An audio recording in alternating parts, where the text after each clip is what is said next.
before the Roman ballista, before siege towers, and long before the empire mastered battlefield engineering. Terror sometimes fell from the sky, amidst shields, helmets, and clashing swords. A silent shadow circled above the battlefield, not a comet, not a spirit, but a creature of feathers, claws, and pure predatory focus. It wasn't a man. It wasn't a weapon forged by blacksmiths. It was the Thracian war falcon, an ancient aerial hunter trained to distract, blind, and disarm enemy soldiers long before Rome became an empire. This was no decorative bird. It was a living projectile. Today, almost no one knows its name, because historians focused on horses, swords, and generals, but rarely the skyborne assassins who changed the course of battles. To understand how this winged predator became a weapon, we travel to the harsh highlands of Thrace, land of fierce warriors and mythic hunters. The Thracians, neighbors, and sometimes enemies of early Rome, were among the first to train raptors for war. They called it the Pyros Aetos.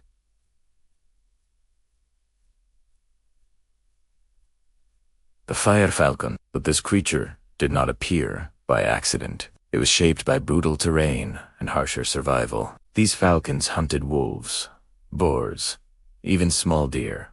Their talons could puncture armor made of hardened leather. Greek writers spoke of Thracian falconers who commanded their birds as if they were living weapons. According to one tale, a single falcon blinded a barbarian chieftain in the middle of battle, turning the tide with one swift, silent strike. When Rome encountered Thracian tribes, they were stunned not by their warriors, but by the sky above them. A sharp whistle and a streak of feathers would dive down, aiming straight for the eyes. A distraction so sudden, it shattered formation discipline. The Romans, ever practical, understood the value immediately. If Thrace had sky weapons, Rome wanted them. They began capturing falconers, studying their methods, and eventually training their own. Aleavis, the wings of war. The Romans sought a falcon that was fast, aggressive, and fiercely loyal. So they crossbred Thracian fire falcons with Egyptian desert falcons, smaller but incredibly fast, and with Iberian hawks, known for their precision. The goal: to create the perfect aerial hunter. The result was the Thracian war. Falcon, 40 centimeters tall.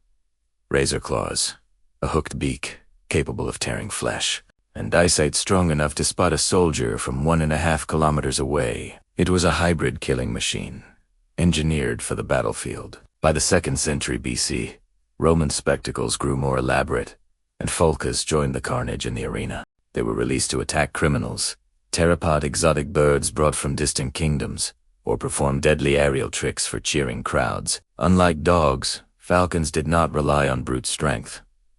Their terror came from speed and surprise. They were often kept hungry for days before being unleashed, conditioned to strike at the first drop of blood. When the chains were removed and the birds launched into flight, the roar of the arena became deafening. This was not just entertainment. It was psychological warfare, a demonstration of Rome's power over nature itself. But Rome soon realized the falcons were more than just spectacle, they were soldiers.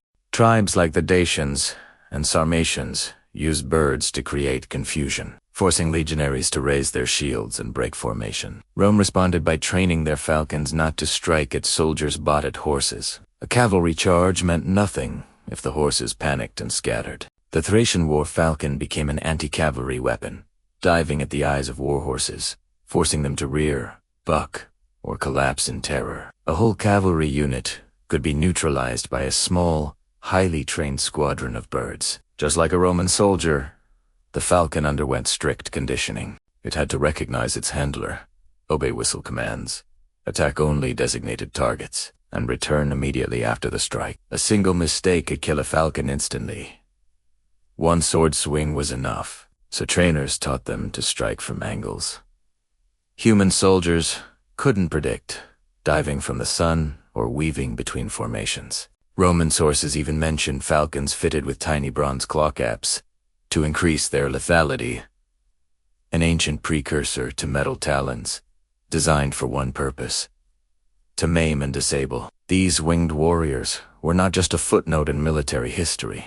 On the column of Trajan and various Thracian reliefs, we find carved birds perched beside legions. Their exact purpose is debated, but most historians agree. These were not decorative pets. They were tactical units, as much a part of the legion as a standard bearer. They were a symbol of Rome's ability to weaponize the natural world. As warfare changed and heavy cavalry dominated the battlefield, falcons slowly lost their military role. Their effectiveness waned against fully armored knights and more disciplined armies.